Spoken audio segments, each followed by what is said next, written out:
13वां अध्याय। विदुर जी के उपदेश से धृतराष्ट्र और गांधारी का वन में जाना।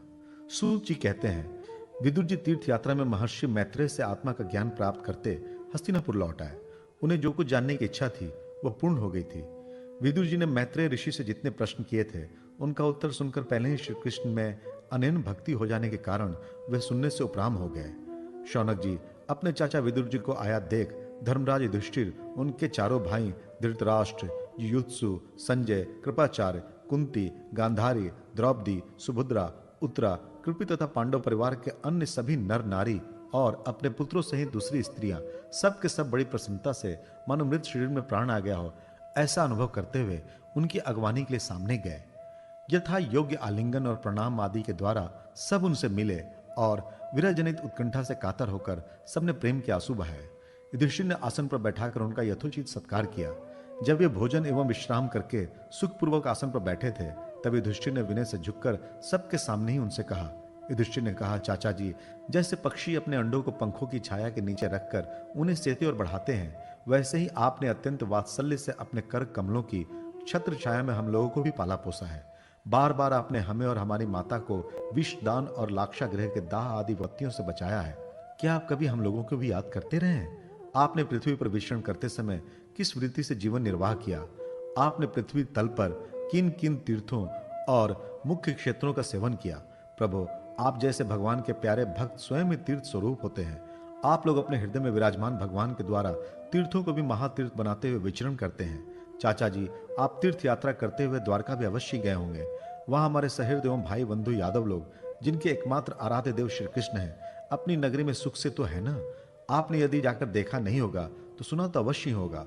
युधिष्ठिर के इस प्रकार पूछने पर विदुर जी ने तीर्थों और यदुवंशियों के संबंध में जो कुछ देखा, सुना और अनुभव किया था सब क्रम से बतला दिया।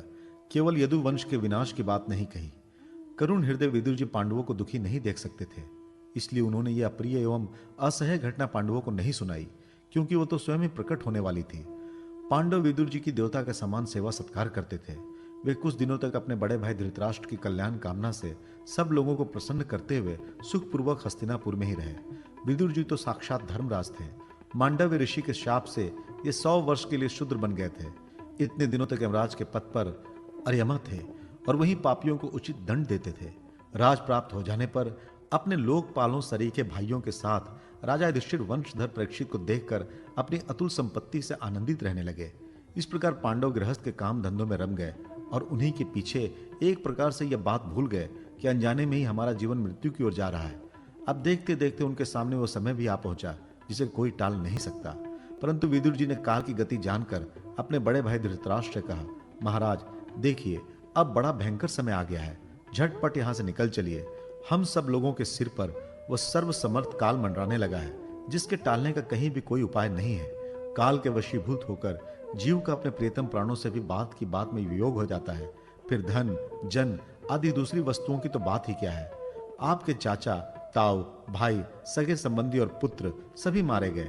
आपकी उम्र भी ढल चुकी है, शरीर बुढ़ापे का शिकार हो गया है। आप पराये घर में पड़े हुए हैं।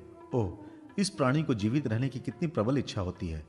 इसी के कारण तो आप भीम का दिया हुआ टुकड़ा खाकर कुत्ते का सा जीवन बिता रहे हैं।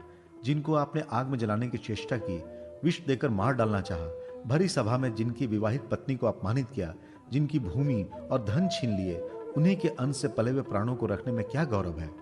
आपके अज्ञान की हद हो गई कि अब भी आप जीना चाहते हैं, परंतु आपके चाहने से क्या होगा। पुराने वस्त्र की तरह बुढ़ापे से गला हुआ आपका शरीर आपके ना चाहने पर भी क्षीण हुआ जा रहा है। अब इस शरीर से आपका कोई स्वाद सदने वाला नहीं है। इसमें फंसिए मत, इसकी ममता का बंधन काट डालिए।